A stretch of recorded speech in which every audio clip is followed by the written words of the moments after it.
Hello, everyone. I'm by myself right now. How's everyone doing today? Let's say hello to people. There's Steve Park. Hello. Hello. Where have you been? Hello. That's it. We're done. Thank you.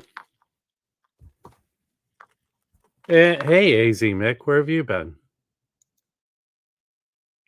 I haven't seen you in a while. And of course, this dude right here. And what's up, Peter? How you doing? I'll send an invitation if anyone wants to come up. Let me know. I'll send you a message. Until then, I'll just read some emails as you watch me read some emails. I'm joking. Hey, what's up? How are you doing? Hey, Uwe, you messaged me about what was that app that you found? What was the app? Has anyone been seeing that that I see an advertisement about this app that you could take a picture of your record and it'll tell you what it is? What was the name of that app? Looks kind of stupid to me. What's up, Nick?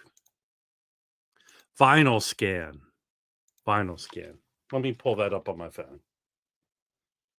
Let me pull up vinyl scan. Oddity.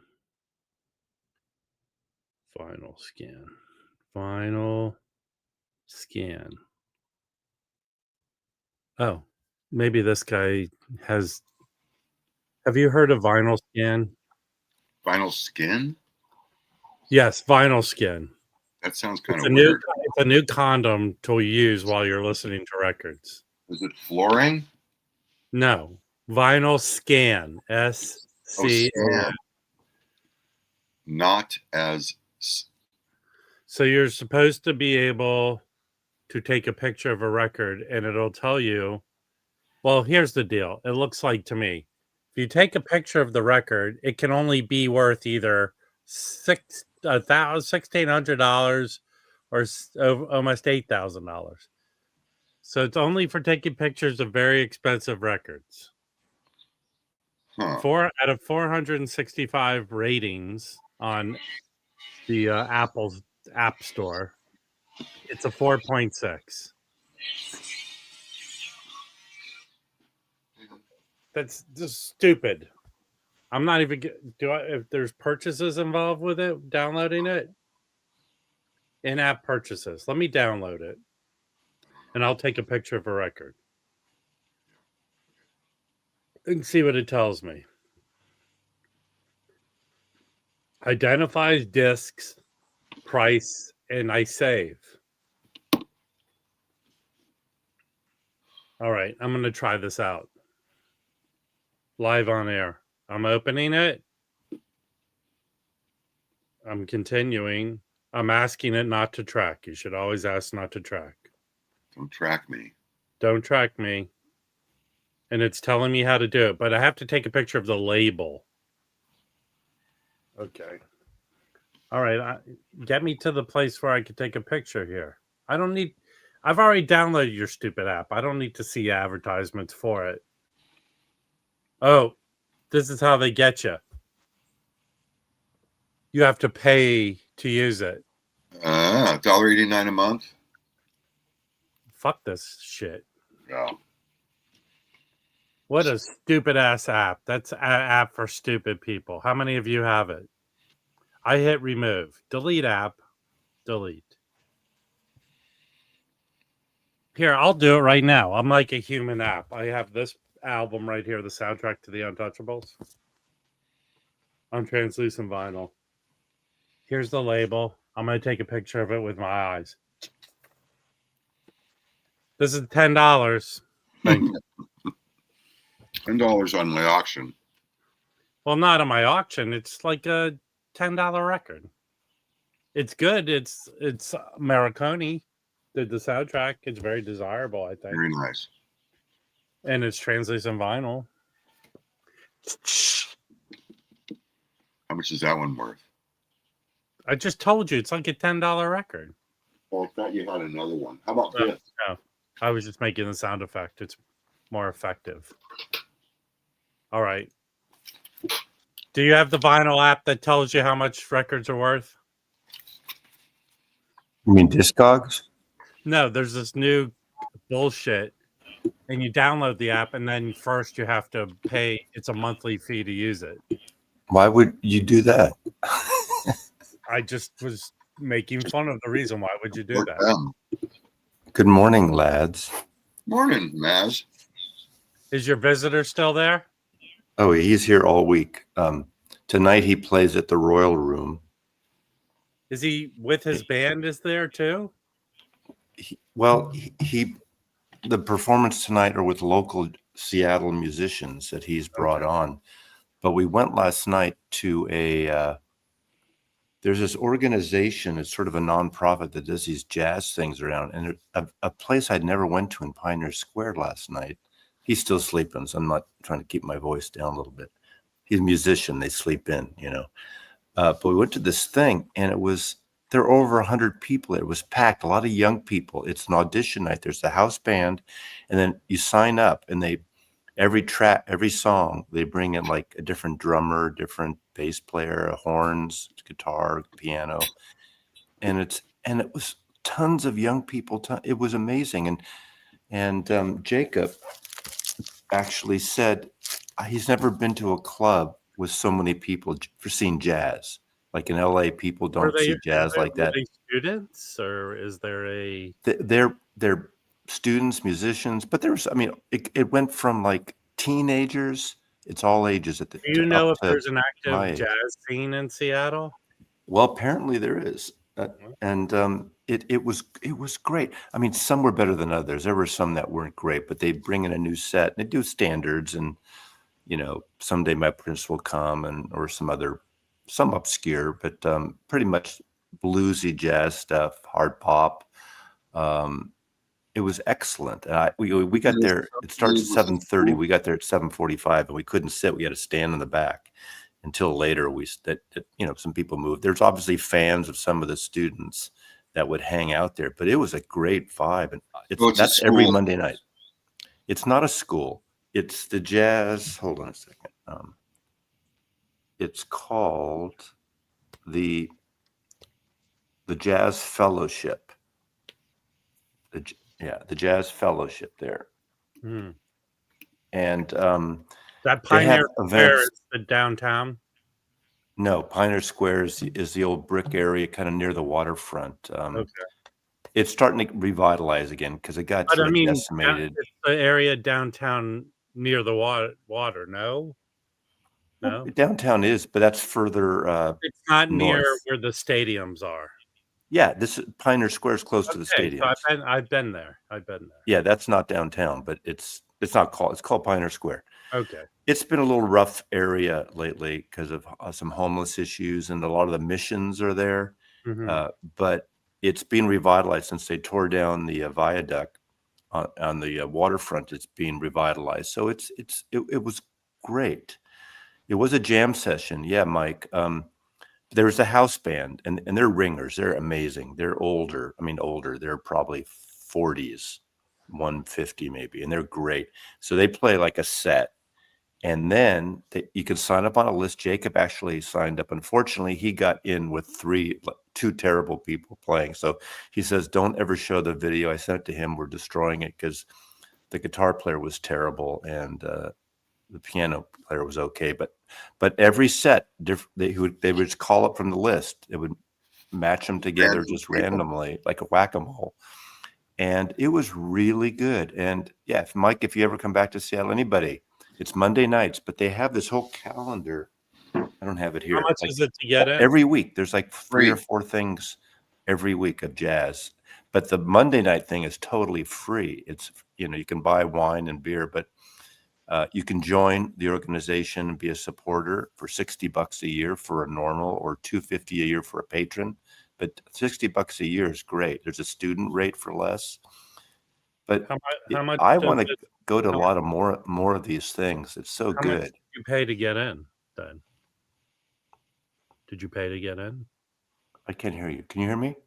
Yes. Do you hear me? Okay, I can hear you now, Wax. How much did you pay to get in? Hold on. Mazzy, No, someone in thinking, yeah. the chat is saying you smell beautiful. How does that happen? Good morning. Let me. Good I morning. might have to. I'll be back. He didn't charge his earpieces. Those are his hearing aids. Yeah. You know what? Here's the rule. If you come and stay at someone's house, you live by their get up and go to sleep times. Ooh. Shit. If people stay at your house, you shouldn't have to change the way you live your life.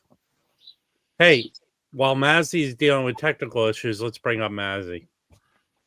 Hi, Mazzy. I can hear you now. Can you hear? Yes. I think if people stay at your house, they should live by your get up and go to sleep times. Well, Good, Mazzy.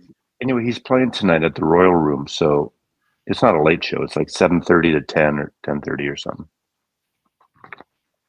How much did you pay? How much did you pay to get into that place? It's free. It was Monday nights are free. Okay. Yeah, And then they have, but they have other shows during the week that you pay, and they're not names that I know. They're not like big names. It's they're probably mostly local, but I don't know. Right. Yeah. So when you stay with Miss U in the prison, you have to get up when she clings her cup against the bars. No, I mean, I'm not going to have a musician. And we did a thing. We went to Guitar Center yesterday because one of the drum skins on my friend, the drum set here, Larry's, the tom skin is busted. So I'm with a drummer. So we go and I buy a set of skins and he replaces all three because those haven't been replaced in probably 18 years. So I thought they'd be expensive. It's like the whole set and a drum key was like $80 for three and plus a key. So he replaced all the drum skins on Weinberg's Gretsch jazz set here. And so now it's a drum set that could technically be played, but will not be played. Well, I hit it, but I'm terrible at it. So, but if any drummers come in, I jammed with him a little bit. Played it a little. Jacob got a little music out of it. Hmm? Saw that video. Yeah, but that was terrible. But Now, when Jacob was playing your drum kit that he fixed, did it wake up the people in the U-Haul van? They're gone. Long gone. He had a light touch, very light touch. That story's so 2-3 weeks ago. I know, but it's still funny. Yeah, it is.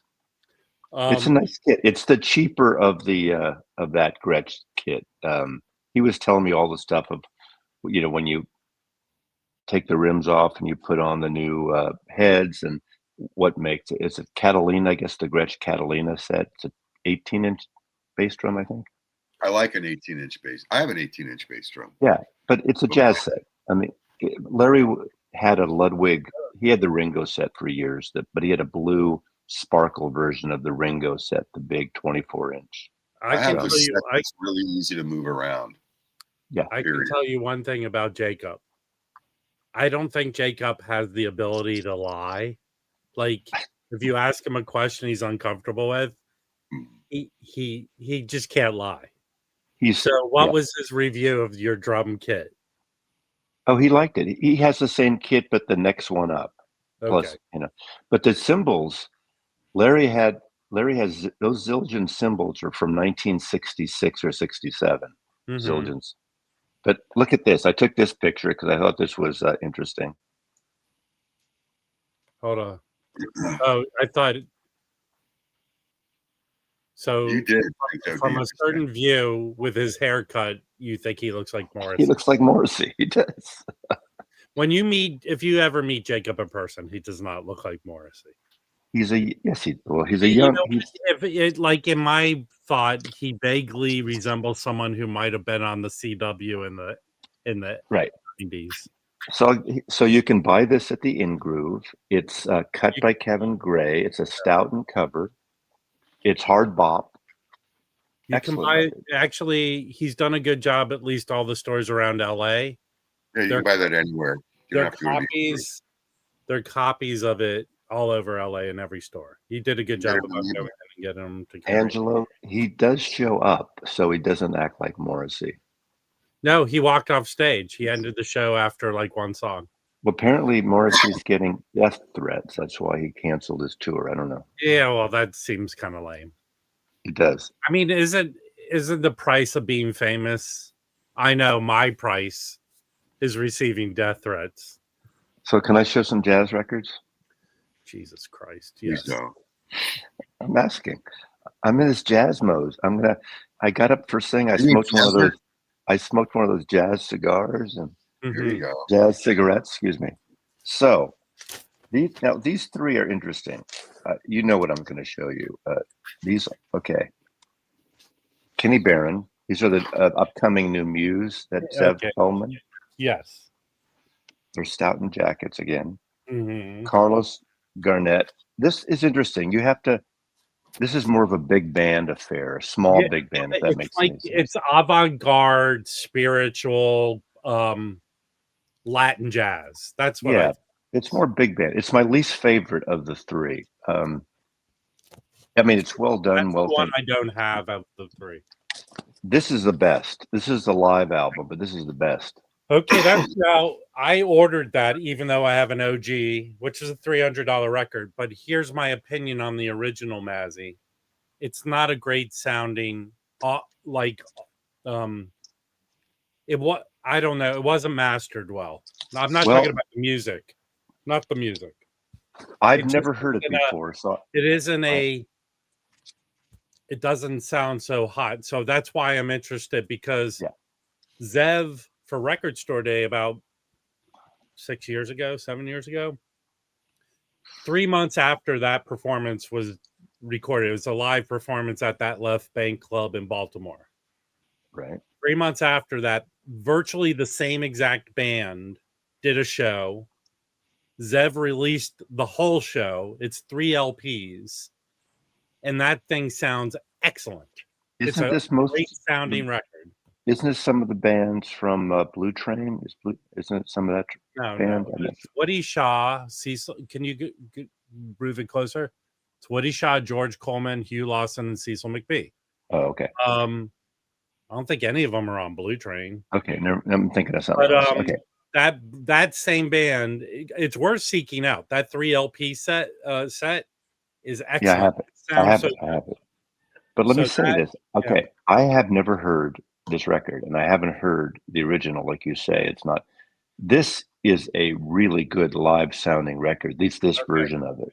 Okay. So I didn't realize it was live until I heard. Obviously, I didn't know it. I didn't read the cover. It says live at the recorded live. I don't read. I just. It's about the music, stupid, not about the typeface. Typeface. But I think out of the three, I got to listen to this again because I just started listening to the Kenny Barron. But I mean, this pack. Okay, one demerit, one bad thing, and I'm going to mention it. I'm actually going to do a chat with Zev in a few weeks. One bad thing, it has these Japanese-like covers, right? Oh, I didn't know that. Which, okay, that's not. They're horrible. I hate them. But this is the worst part of it. It's the sticky thing on the top here, not on the bottom. Yeah. So if you pull it out and push it back in, no comment. It can stick to the cover, so you got to be really fucking careful. It'll rip the paper off the cover. Yeah, but the cover has that glossy thing, so even though it stuck a little bit, I was careful and it didn't rip it. If it was a matte cover, it would be, Actually, my goal during this stream is to make Mazzy so upset he screams at me and wakes Jacob up. Yeah. Now, I don't get paid for showing these. I agree with you. Those Japanese covers are horrible. They're stupid. They're dumb. Because you're going to hopefully take it out a bunch. Sealing it back up is dumb.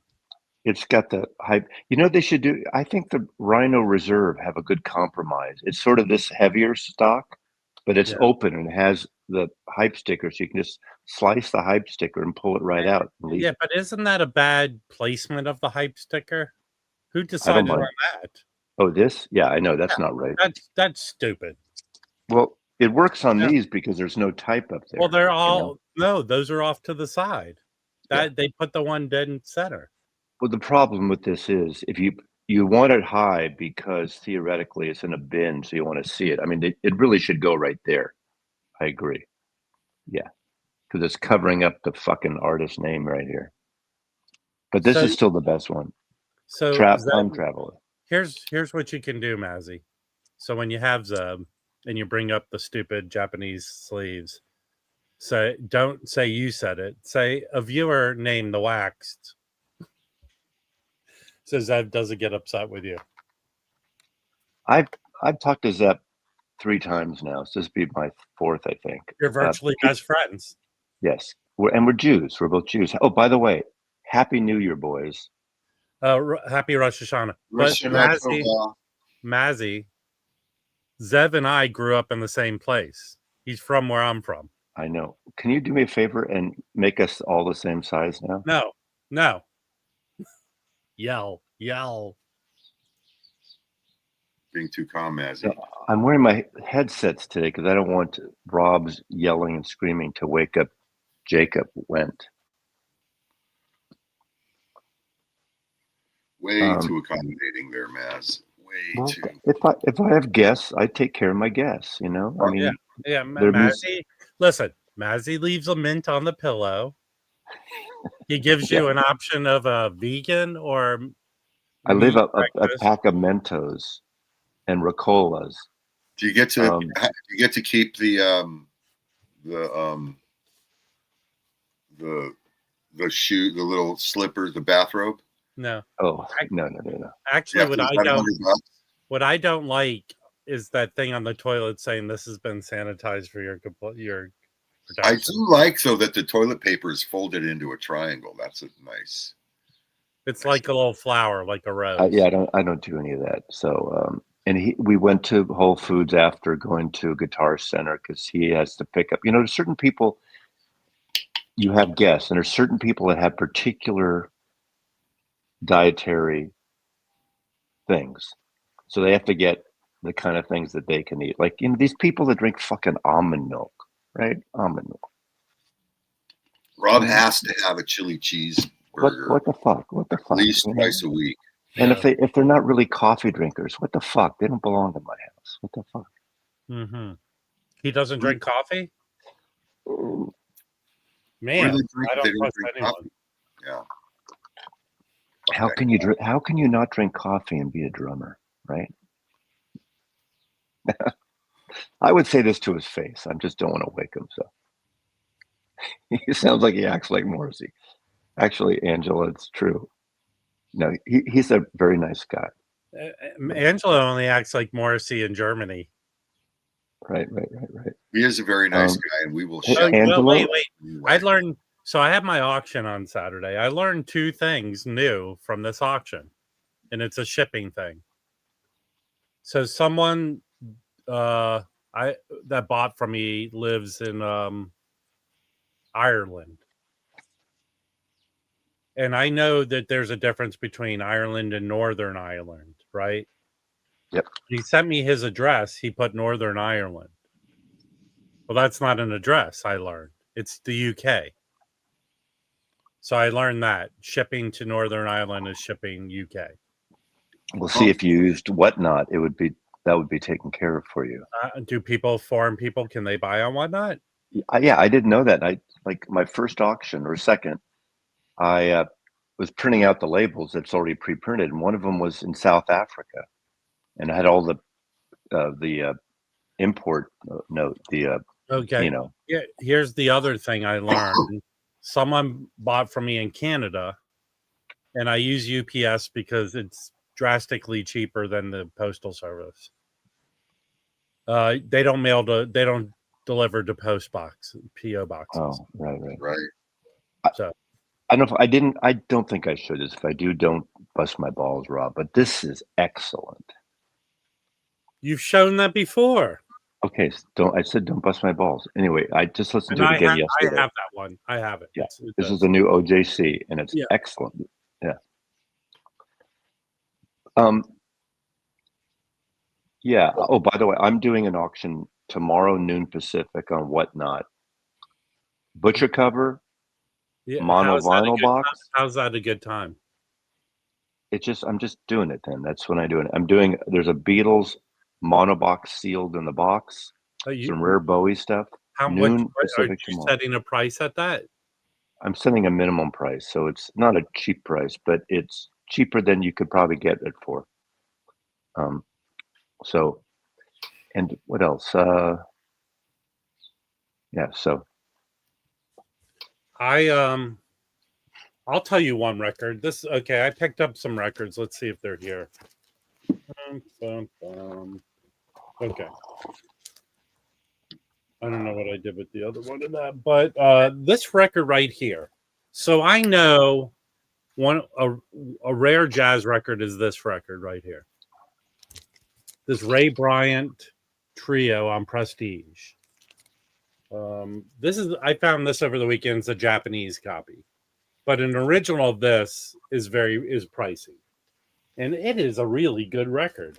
Like when I posted on Instagram, a lot of people commented how good this record is. I know Ray Bryant records typically are not that expensive of records. I've never heard that record. This, I think it might be his first record, and it came out, I don't know, late 50s, I think. Who produced this? Bob Weinstock. I don't know. It's on Prestige. Yeah. Van Gelder did the mastering, but this Japanese copy and the later copies. Listen, I almost was going to have you fitted for cement shoes. Okay. All right. So this, if you ever see it, stream it. This is really a good record. Incredibly good. Top tier jazz record, I think. There you go. So, yeah. And I found a couple, I don't know where the other one is, but I picked up a couple Arnett Cobb OG monos.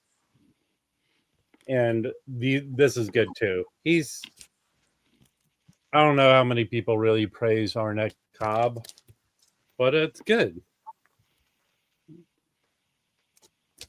And a good lineup on there with Tommy Flanagan, Sam Jones, and Art Taylor. Both records, I think, were recorded at the same time. I don't know where I put the other one. Okay. Herc, I posted the Buckingham Nicks video this morning before Rob's show. The new one is really good. But I have an original Polydor, which is excellent. Okay. It's Robert Ludwig mastered. Yeah. It's excellent. Now, the big difference I came through, there's a little more, the Rhino Hi-Fi is fuller and dramatically bigger soundstage on the I was surprised because the original has a narrower mix. I mean, it's not a remix, so I don't know what causes that. But it's a bigger record. It's not bright, and I've been using it on the Spender speakers here that I still haven't bought yet. But I'm listening to the Spender D7s.2s, which I love. But they're both excellent. The original and the Rhino Hi-Fi are excellent. They're very similar, except for the soundstage. You could do either way. If you have the original, if you like it and you don't want another copy, you don't need it. But I haven't heard the new Chris Bellman either. I haven't heard that one. Yeah, that's another one. Yeah, I haven't heard that. Interested. Is the Chris Bellman one digital or no? It's analog. I don't know the answer to that. But I tell you, for $10 more, I'd get the Rhino Hi-Fi. I mean, or whatever it is, it's excellent. But I couldn't believe how wider it sounded, almost as if the Robert Ludwig was a mono mix. Obviously, it's not a mono mix, and I don't know what would cause that wider sound stage. It just seemed like a bigger album, not loud, not like you push a loudness button, because it's very dynamic. All right, here's an answer. Bellman is analog and sounds great. Okay. Well, that's really interesting. That's going to be a choice difference. I mean, I haven't seen it, and I haven't touched it. I don't think the I don't think I the can OG. tell you. I'll tell you this. So I have 2 copies. One I didn't put up in my auction, but it was there for the auction. That's a Monarch. My other, so there's several. I think there's 5 or 7 versions of the original. This one is Monarch without RL, but he did the mastering. My main copy is by Patrick's definition, PB Thal, is the Monarch with RL, and there's one other indicator in the dead wax. Mine's a Monarch RL. It's Monarch excellent. RL, but there's another indicator too. Yeah, And I that forgot. thing, that sounds bright. It sounds bright. It sounds Mine good. doesn't sound bright. It's a does. very organic record. It's a very natural record. I think it's a well recorded record. Yeah. I don't think it's necessarily better than it's different. And if you're used to something, I didn't listen to Jason's review, so I don't know. But Jason tends to already give demerits if Kevin Gray's name's on it. We don't talk about. Well, someone mentioned him in the. Well, you don't have to address it. Okay, but he gives. And how can you hear it? If you hear it through a computer, I don't care what anyone says. I can't judge shootouts through YouTube. I just can't. You hear what you like with that, but you actually stick it in the room. You stick it in the room and you play it in your system. Because I have a bright room, and I tell you, neither of these sounded bright. But as I said, the high fidelity sounded a wider sound stage. That's the main difference I got, and I think the bass is better on the hi-fi, but I think the OG is more neutral. But the OG is excellent. I mean, after that, you don't need another one. But the OG is noisier, not a lot, but it's just that 70s Polydor pressing.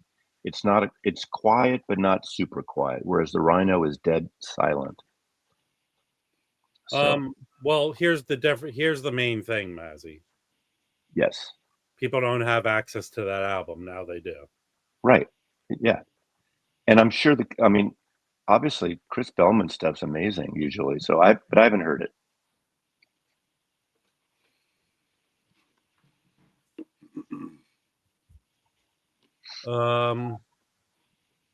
Who else? So it's a cheap enough record if you don't have your it. email, Kelly. Check your email. I think if you don't have the record, don't bother searching for an original and paying for. I don't know if originals are coming down in price now. If they're coming down from $100. No, not on that record. Yeah, I get the Chris Bellman or that the record. You can get an OG if you're lucky for around 50, but prices online are closer to 100. Yeah, I wouldn't pay that for an original at this point because you never know the quality at this point. Well, if you can look, all of the copies I've ever bought of that record are ones I found in person. I didn't order it online. Right, but still, it's a 50-something-year-old record. A lot of records are old. Yeah. But you might as well get the Chris Bellman then. What's the Chris Bellman? $30? Here, I'm just gonna guess. I don't know why that. There's several reasons why I assume that record is worth money. As someone who owns it, to me, it sounds like Fleetwood Mac. It does. Fleetwood Mac with Lindsey Buckingham and Stevie Nicks. That's what the album sounds like to me. So if you like that version of Fleetwood Mac, then you should like this album. I mean, it's got. Secondly, is how hard it was to get. But I don't think it's because of the lore of the record. I think it's a good record. I think the lore of it is just because why haven't they reissued it in almost 50 years? That's the strange part. How many people have owned the rights to it? It was their sign off. If it was Stevie Nicks and Lindsey Buckingham sign off, then that's the reason. And the question is why now? Is it because now it's 50 years since they joined Fleetwood Mac? Because of that, if it wasn't for that record, they wouldn't have joined Fleetwood Mac. Now, some people may say that's a good thing, but Fleetwood Mac needed to get someone new because Bob Welch had left. So if it wouldn't have been Lindsey and Stevie, they would have got another guitar player. Regardless of what that is, I think it's worth it because it's a good record. That's my. It is a good record. It's a kind of an easy. It's an easy West Coast record. It's an easy West Coast 70s record. I don't know what Jim's doing, but I don't like it. Let's pretend this is. let's pretend this is the reason. They didn't think that this record needed to be reissued. Maybe it never occurred to them until the record company came to them and said, this record is going for a lot of money and very in demand. We want to reissue it. So then they maybe considered it. I mean, no one said this at the height of course, it was in print in the 70s. So, I mean, I don't know how involved they are. Here, actually, we have Stevie Nicks here right now. Okay. Hey, Stevie. Oh my God. I feel like royalty. Yeah. Wow. I'm going to take my socks off and show my feet now. Can you guys hear me? Yeah. Yes, Angela. Bye. I feel like I'm meeting the Queen. No, Oh, so very you good. you finally found a place to be in and not on the streets of Tokyo. Yeah, well, I've never used StreamYard, so that's why I'm just trying to figure this out. But Okay, I guess it's okay. Well, you're sounding all Irish. You guys were just talking about that. Go ahead, Angelo. keep Ignore Say me. again? Keep going. Keep going. Please just ignore Mazzy. My connection is fucked. Okay. Okay. No, but you guys were talking about that new release from Buckingham, whatever the heck, Lindsay Buckingham, whatever. Wasn't there? I think there was a song that just dropped from Miley Cyrus with those two on it. Really? Let me Shut look. the I front think door. I vaguely heard that. This is new news. I did not know that. And that's probably the reason why the record company would then make a campaign and bring it out again and try to push it. So you must be into the TikTok. You know all the shit. I'm not. I have kids. So I kind of. If you had the luck of the Irish. I have 5 kids. You do? Very good. That you know of. Correct. I'm looking this up. Oh, also has Mick Fleetwood. It's Mick Fleetwood and Lindsey Buckingham. It's not Stevie Nicks. Okay. And when was sometimes, it? When did that come out? Just recently, I think. Oh well, but this was in the. Azzy, how come you didn't know? But this was in the planning for almost a year, so. Okay. So was that. Maybe. But sometimes, sometimes record companies, they know there's going to be a lot of hype around certain people, and then they'll look at the back catalog and try to, grab things and bring it back out and stuff like that. Got it. What labels is Miley Cyrus on? I don't know. You're an industry professional. I think you should know these things. Look, I thought I just mentioned it. It's all. I'm not saying I know exactly what's going on there, but yeah. That's right. And now, and this is an exclusive. The reason Angelo said that is him and Heino have a song coming out. Very good. And Heinze also. It's the three of us. Heinze. Featuring David Hasselhoff. Yeah. I sat behind David Hasselhoff and his girlfriend at the LA Forum at a Paul McCartney concert in the 1990s, right behind him. Yes. I was it a hassle? He's like 7 foot tall. Did he block your view? He's pretty big, yeah. I made a picture with him a few years back.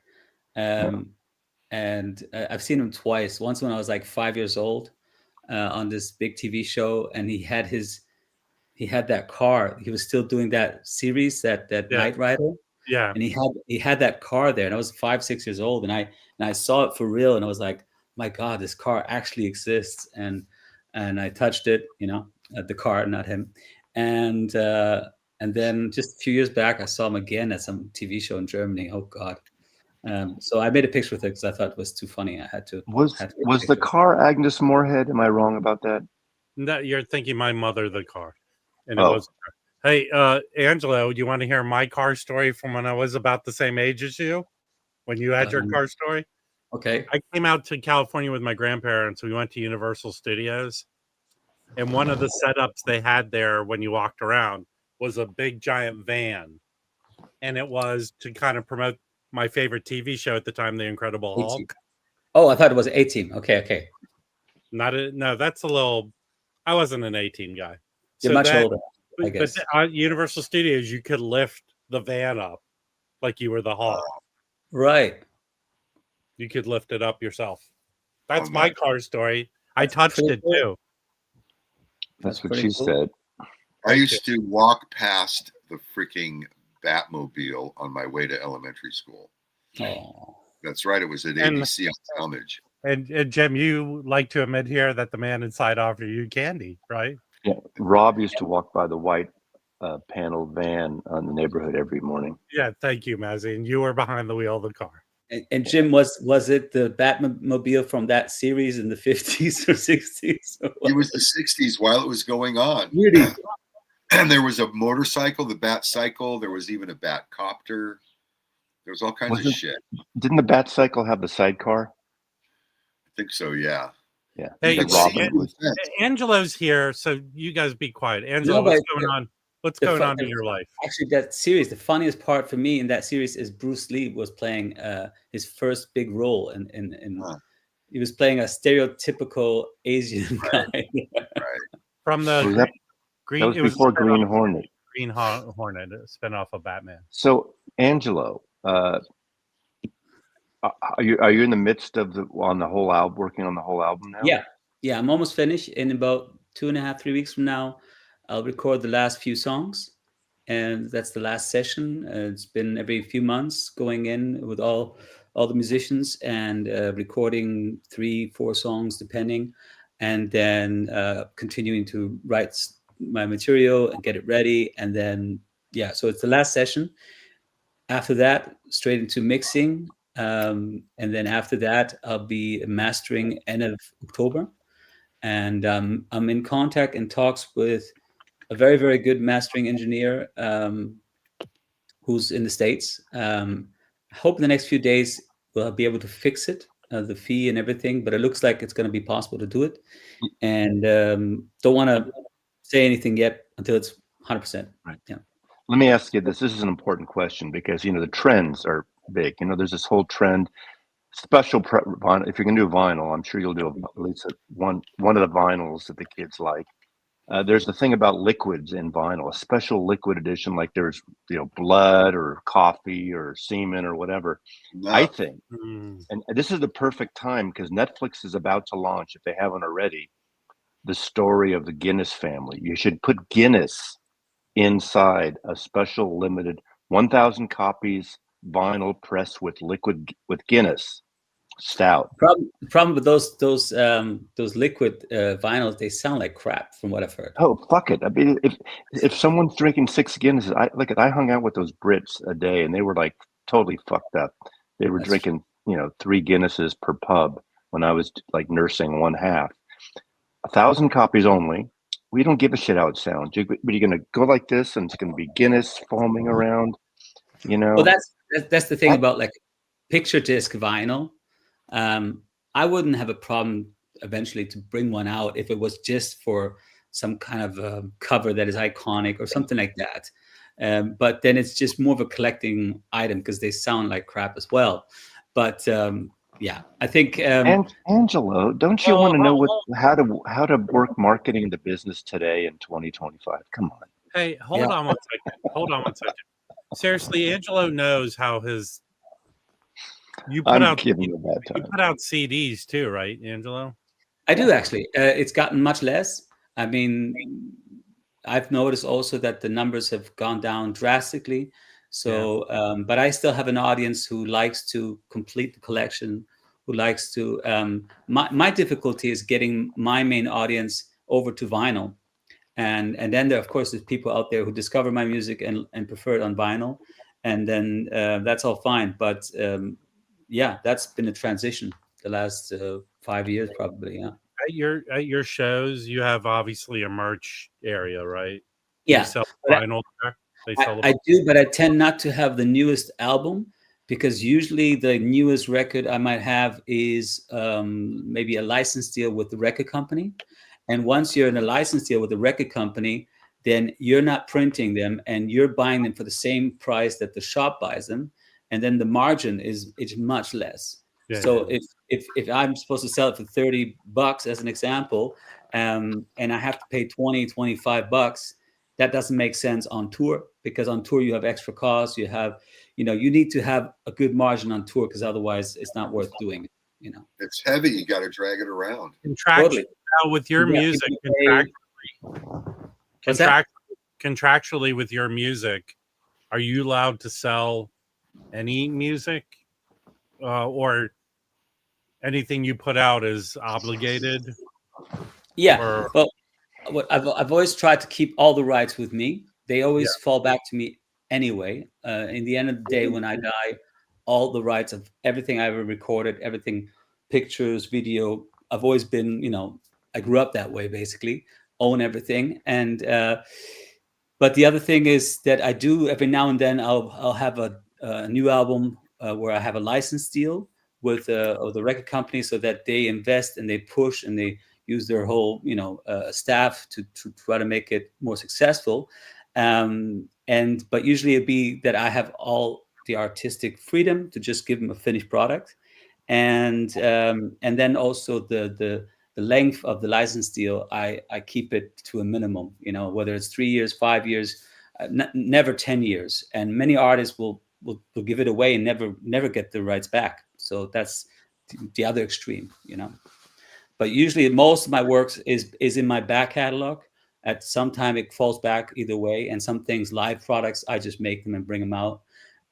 So that's where I make the most margin, but that's where I'm selling also the least, because I'm not it's not a frontline product. It's not being pushed to a certain degree, So the new song that you put out, your new song, is that you can get that streaming through your record company, right? You can stream that everywhere. You can stream it on Spotify, on YouTube, wherever, and that's already going through Universal in Germany, but also worldwide. And but when it comes down to the distribution of the physical products, it's going to be available in Europe, basically, but to get it in the States, I'm going to have to try to get a separate seller there. Maybe Mike from the In-Groove, maybe somebody who just might, I don't know, get 50 or 100 copies, something like that. If there's demand for that, I don't know, really. I'm not doing any TV. I'm not doing any shows there. So it's hard to tell, Yeah.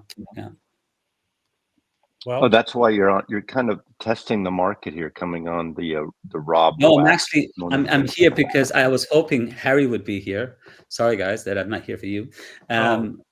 I know, but if Harry sees this later, or I'll message him right now.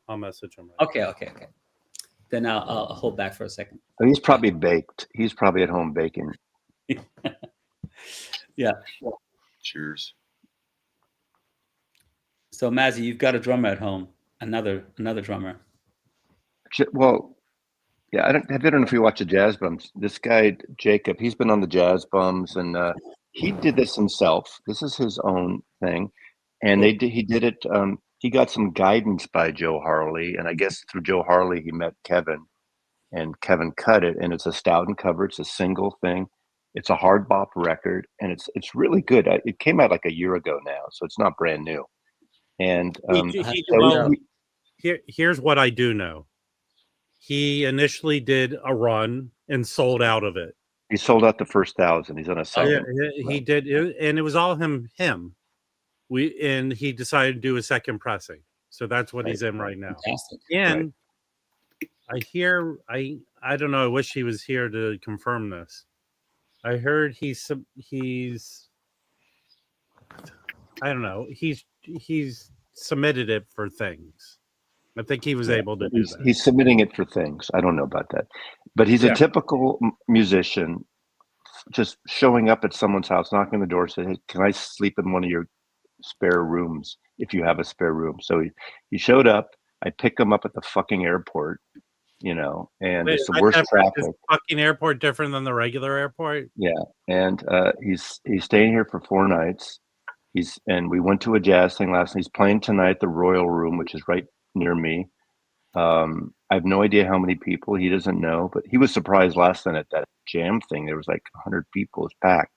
He says, saw God, I he saw doesn't on your expect that many Instagram people. some pictures. It looks nice. That place looks. That's not where he's playing tonight. Tonight's a nicer. Well, that was a good place. I want to go there regularly. Yeah. But it's a great that young people supporting jazz in there. I was amazed. It was like packed. People were outside waiting to get in. Hey, Angelo. So, did you pick up anything cool in Japan? Did you go vinyl shopping? Yeah, I did. You want me to show? Yeah, please. Okay. Let's see. I think these only sell for like $35, $38, less than a tone poet. So, and not outrageous. I mean, It's a good record. it's not a really gatefold. Good record. Kicks ass. Yeah, it's a very good record. Ouch. Oh, did Is that you an show that? Okay. This is upsetting to me, Angelo. Well, Why? like, can we talk and Because tell us you, about the record? basically we have Jew here, and you only showed 2 Jews on there. That was funny. Anyway, Yes. so that is first mono, which is Wow. crazy.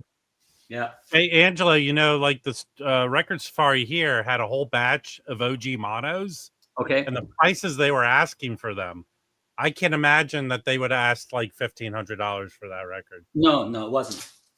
It was Okay. that was a grand. Yeah. Okay. But it's very clean, plays super clean, fantastic, and never seen it in the wild, and then saw it just once now, and then super clean. Yeah. So How's it sound? amazing. Yes. Amazing. That one, that's a year before. Yes. Mono. Also mono, also first, also clean. Must have been the same collector. Probably they got a whole batch from, I think. Yeah, those are the 2 heavy ones. I think. Was there something else? Maybe. I got a few that were just fairly simple, nothing too extreme, But got a few new jazz there. Let me see. I picked this one up there. That was pretty cheap. Oh. Cheap enough, at least. Yes. I think I have a later pressing of that. Yeah. Yeah. You get the story. Anyway. Yeah. But I picked up a few days ago something that I think most people don't know. I think everybody knows the Lighthouse, that venue. Yes. And the Jazz Crusaders, I mean, the names there, Wilton Felder, Wayne Henderson, Joe Sample, Styx Hooper, Leroy Vinegar, guys that I wouldn't know right away. Yeah. Those are the West Coast guys. Yeah, no, But- but that is like cheap heat. All the records are pretty much cheap heat, but that's the early days of them. And this is fantastic. It Yeah. sounds very good. It's a Liberty pressing, which aren't always great, but this one sounds really good.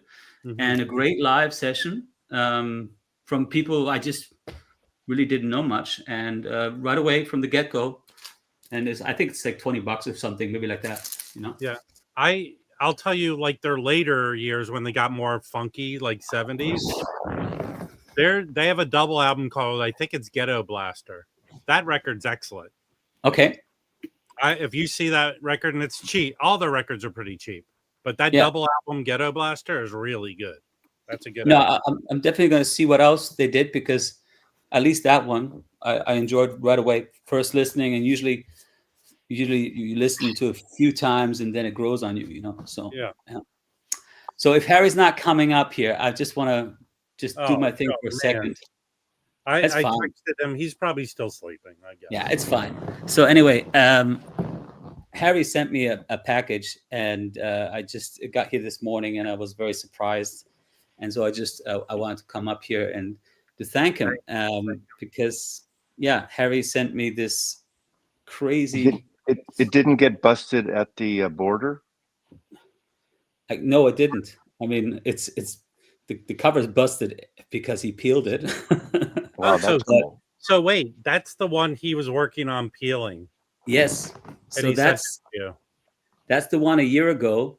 Yes. He peeled, and then he stopped, and then he Right. realized that's pretty cool that you can still see like the covered version that well, so that's the second state, and this would be the third state, and this is a mix of both kind of. And I texted him back then. I said, that is so cool. Leave it the way it is.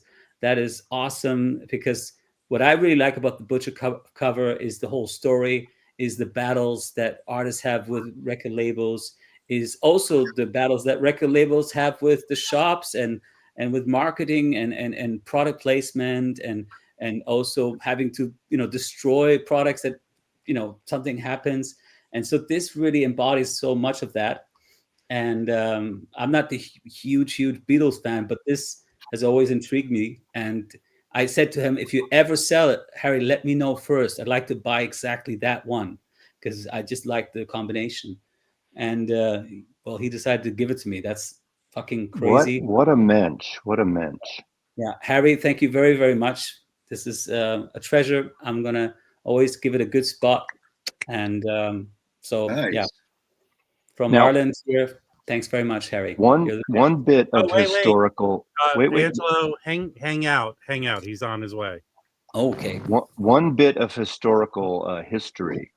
The Beatles didn't come up with that cover, so it didn't go against their thing. It was Capitol took that promo picture and stuck it on, unbeknownst to the Beatles in America. Right. So it wasn't like they fucked up and changed the artistic integrity of a Beatle artwork. That No, didn't happen. but what I understood, and there's probably like many different versions, but what I understood was the Beatles were always like kind of pissed when they got to the States that the records would come out in a different like order, and sometimes a song would be missing or a different song was on it, and then covers would be different, and so That's true. when it came to having to shoot some pictures, they kind of like just went all crazy to stick it to them basically.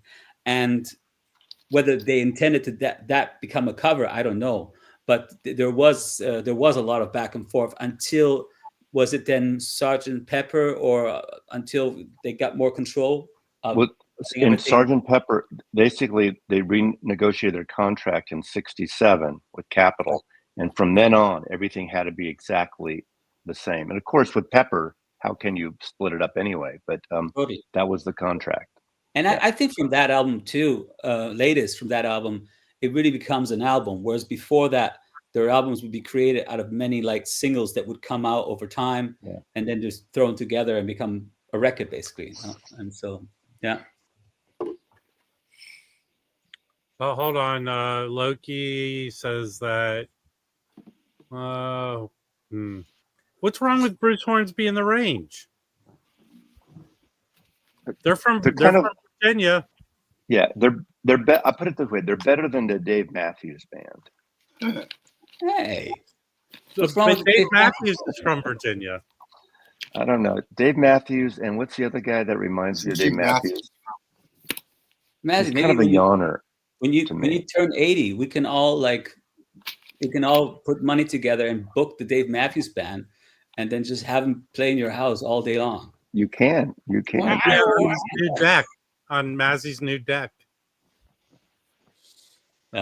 If you ever see some live clips from Dave Matthews Band, he's always sweating like mad. He's like just pouring. From South Africa. He's from South Africa. He moved. I think he moved to Virginia when he was like 11 years old. It's hot. It's hot in South Africa, though. He was 11 when he came here, like 10 or 11. Okay, but he's from South Africa. He's probably in his 50s now. He has lived most of his life in the U.S. He's probably pushing 60, isn't he? Let's see how old he is. I saw him live once. Yeah. It was not good. Carlos Santana came out and did an encore. That was okay. It was at Pac Bell Park when it first opened up, and the view was more interesting and distracting than the music. Dave Matthews is 58 years old. So he's pushing 60. go. He was born in Johannesburg. Okay. Johannesburg. All right. You can take the boy out of Johannesburg, but you can't take Johannesburg right. out of the boy, Rob. To continue the grumpy old man thing, here's Harry. Who's grumpy? Harry. She was fucking dopey. I mean, Oh, I'm fucking so glad it showed up. Crazy. wow. Totally nuts. Is Hey, that I'm all sorry he that- sent? I'm sorry there's no record with it, but that's the way I got it. I did. But you know what? In my case, that's perfect because I'm not a big Beatle fan. Like I respect him, I like him, but I don't listen to them much. It's just that this cover and the whole story of it is what really has always intrigued me. Harry, take it back. Come on. No, Harry. And the fact that you stop there and you just let it settle is just fantastic. And I wish that I had. It's too bad it peeled that little bit underneath where it says today, because that would have been perfect. Oh no. That's part of the That's cool. That's cool. Yeah, perfection. you should, Angelo, go get it slabbed and hang it on your wall. Yes. Well, I'll get it, like, you know, these NGC crap or whatever the heck for baseball cards and stuff. Yeah, that's it. Yeah, That's yeah, slapping. yes. That's what And it's then called. Harry's gonna see it on some auction in Heritage in London in a few weeks. From now. Nice. You fucker. Well, Angelo, I'm really glad that it got there safely, and I'm just glad it went to you. It's fantastic. I really love it. And I'll tell Now you I'm this. going back to bed. I'll tell you this without sucking up. Of all the people that I've met doing this, generally most people are nice and friendly and everything, but Angelo's kind of elevated as one of the nicer people. Yeah. He is. I mean, he sent me like all his records. I didn't ask for it. He just, out of the kindness of his heart, he did it, and they're great records. I was trying to make it big in the States, and it didn't Yeah, work. I know. Well, I told you, $100 if you want to do a house concert anytime. So, Harry, you're a shill too. I can't imagine, Angelo, that as big as the U.S. is, there isn't people here who know and would like to see you. I can't imagine that. Oh, there definitely is. It's just that I've got my hands full trying to cover Europe. Like, I always fall back to Germany, Austria, Switzerland, because it's my bigger market. Yeah. And it's also the logistics is so much easier. You can play it every day in a different city, you know? And besides, nobody wants to come to this shithole country now. No.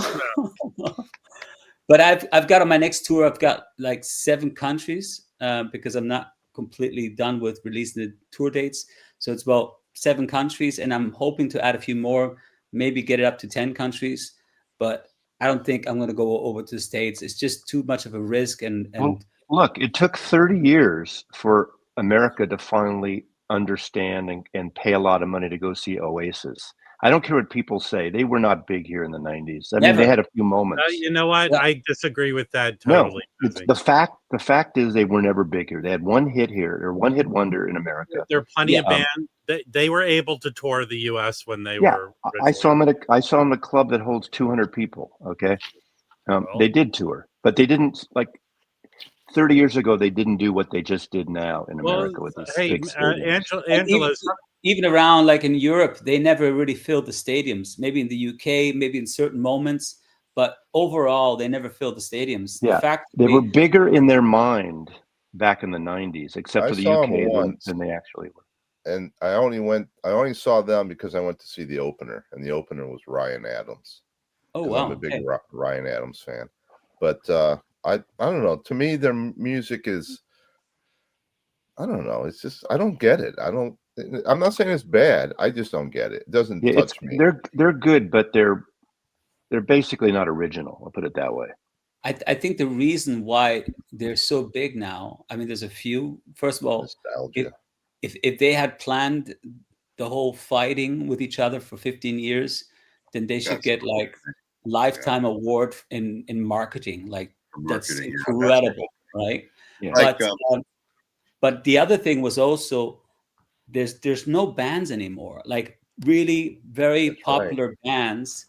The last few were in the 90s, and maybe Coldplay, I guess, still is a band. Oh, At least they started out as a band. And but in the last 20 years, there's no real big like world bands, and so therefore, because the older generation, some of them are dying off, and there's a craving for bands. You know, they come back up, and everybody goes there. The fans from the 90s, their kids, Yeah. and then a bunch of people because of the hype. You know, Well, and so, I think there's something to it. I personally will never ever go to a stadium show again. I think they're usually yeah, fuck tend to that. be That's bad. crap. Yeah. I prefer more intimate, but I I barely would go go to one. I would go Springsteen. see Angelo. Oh yeah. No, Well, really. Otherwise, Springsteen is one of the few who at least used to be able to really, you know, get a whole stadium like to feel like they're all one unit. You know. Well, McCartney does it even with McCartney's voice. He does it too. Okay. Yeah. But he's got songs that, you know, go through different generations, and everybody's just it's like very singing the national anthem all night long, basically together. Well, you know, when I was younger, and you went to one of these music festivals, it was one stage where all the bands came to. Now, when you go to things like that, there are multiple stages. Yeah. So I would go to a stadium if it was something like that, where all the bands came up on one stage. You were there watching all there. Yeah. But, like Live Aid or something like that. well, no, You know. no. Where in DC, we had a radio station called WHFS. They used to have this HF Festival, and it was just one stage where multiple bands came and played. Yeah. It wasn't set up in like 3 different stages and a big giant area type of thing. Which So can you make me big, Rob? And I'll show you what I put up in that empty space where it used to be. Okay, better be Angelo Kelly's I record. want to see what's coming next. What he's sending next. No, I just put a stereo up there. That's a different one. Yeah, that's a stereo third state right there. Wow. I haven't looked it up yet, but Harry, just so I know, what pressing was that? Like which was it like? Do you know which one it would have been? I think it was an LA. If you look at the number on the back lower right corner, I think that was an LA pressing. Yeah, I'll figure it out, but that's a good. I figured the record. I just didn't have a record to go with it because when I got it as a cover. Don't worry, that's perfect. The way that's fantastic. But you know, if you don't, you know, you can send it back if you want. Harry, this showed up. Thank you so much. And you know what? I noticed, Jim, when I was shipping it, it's supposed to have a booklet with it. I guess it didn't have the booklet. I don't think so, but I have a shitload of booklets. Okay. I have a ton of them. He has 27 copies of that record. No, but I only have 2 white label promos, and this is unbelievably great sounding. So, you know, it's got a little surface noise. I'll try putting it on the Kermis a few times, but holy cow, was this a fun listen. Really good. I almost wanted to send it back and make you listen to it on your new fucking speaker. Yesterday I got a package from Patrick. I bought the 30th anniversary Pink Floyd Dark Side of the Moon from him. And I played it, and it sounds so fucking amazing. But I don't know if it's the new speakers or if it was that pressing that's great pressing. It's a great pressing. It's both, man. It's both. But then I went and played I have 5 copies of it. They all sound good. I don't think there's any bad pressings of Dark Side of the Moon. Well, I can actually. Here's my determination. I had an OG US, and then I got a 1983 pressing of it, which, from my looking, there were 11 different versions put out in 1983, and I thought the 1983 sounded better than the original US, so I kept that one. Yeah, I'm sound asleep and the phone's ringing and it's Elk Boy saying, "Get up on the live stream." I texted you. I fell asleep. I didn't even see your text, Rob. I was sound asleep, man. Good. Stop with the brownies. Wait, Elk Boy watches? He does. Harry, did you get your subwoofer already with I those did speakers? get the sub. It's an Acoustic Research SB30 or something like that. But it sounds good. Yeah. Nice. Yeah, you know who, Mazzy, you know Revelry in the auctions? Yes. I Yeah, don't know, he's but the- yeah. Yeah, that's Brent. He's the one that sold me these Hey, speakers. hey, Angelo, if you want, I can peel half of this record off and send it to you. But I was just thinking, because Harry, you sent me a record without a record, and Yeah. I'm thinking with my next album, maybe I can have a few test pressed made that have no music on them, no audio, and I'll send it to you guys just to see if maybe you might talk good about the album, but you didn't hear it clearly. You know what I'm saying? Okay. Hey, I sent actually, Rob. I sent Michael a link. okay. Hey, Angelo, actually, that might be a good idea for your record. If you have two covers and the gimmick, you can pitch it to the record company with to be able, you should be able to peel off the top layer and decide which one you want to have. Nice. Can you peel off my T-shirt? No, but I can send you a bunch of bloody carcasses that you can pose yourself with and take the picture. That's good.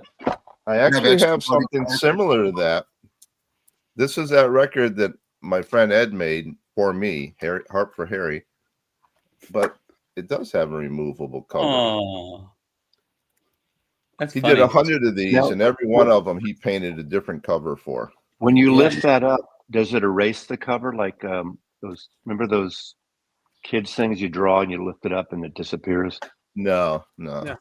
You know, I'm very upset because as popular as I am, because you know I'm a internet celebrity, I get a Mac Davis signed copy, but I don't have it. I only have an Angelo Kelly signed record. I don't have your publicity still. You have my feet. You have my feet. Yeah, I have your feet. I literally put my feet and then drew around them. I've never done that for anybody else. Oh, geez. Yeah. So, everybody that hasn't looked already, you should put a link up here. Go to Angelo's, go to his room tour. Excellent video. And he breaks down all his equipment and his gear. Very Well, it's good. in German, so you might. But you can, I watched it with English subtitles. Can you use the subtitles?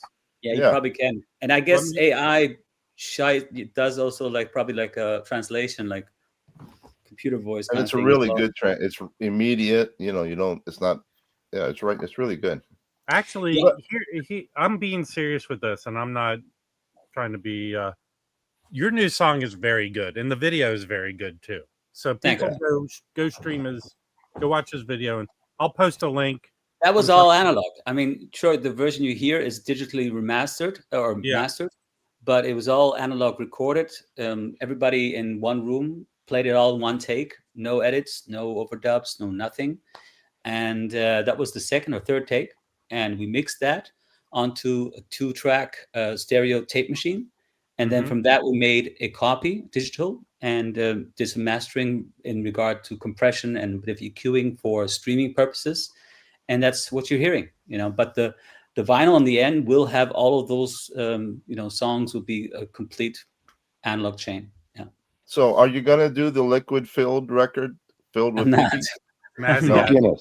With Guinness. Yeah. Guinness, exactly. Yeah. I just think now when you Michael's backstage, Rob. I'm curious, when you shot the video of that, I'll get him.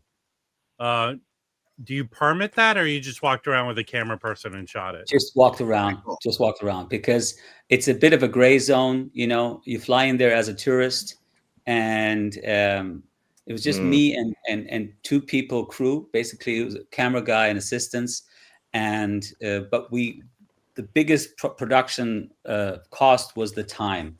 We spent 8 days of filming every night, going out, looking and scouting for places. Ahead of time, we already researched and looked what would look visually interesting. And we filmed a lot of things that we didn't use. During the day, we'd edit for a couple hours just to see, okay, what looks a bit more cinematic, what doesn't, and just went out at nighttime again, out again, until we felt we had it. Did Tokyo Brian interrupt you and try to interview in the middle of a segment? I didn't see anybody I knew. So, yeah, no. And you didn't have any issues with anyone coming up to you?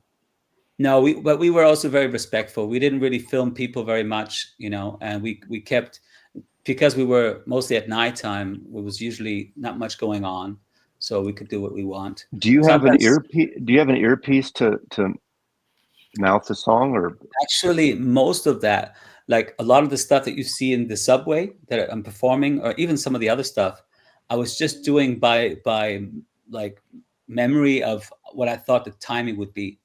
And since I'm a drummer, I usually nail it. It usually works. And so Wow. sometimes we could only use the shot for a few seconds, because then afterwards I'd be a bit too slow. But no, I was kind of surprised during the editing that a lot of it worked out. Well, that way. since you were a drummer, so last night yesterday I videotaped Jason Went changing the drum heads. Can you come in a year or two and change the drum heads? I can do that. Well, oh wait, who is Jason Witt? Jacob. I'm sorry, Jacob. I said Jason. It's early. So when is your new album coming out?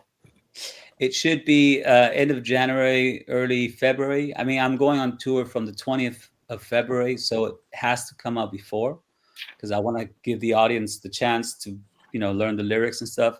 There'll be a song or two more coming out before that. And then also I need a few weeks of promotion, doing a lot of TV and stuff, mostly like here, Germany, Austria, Switzerland and stuff.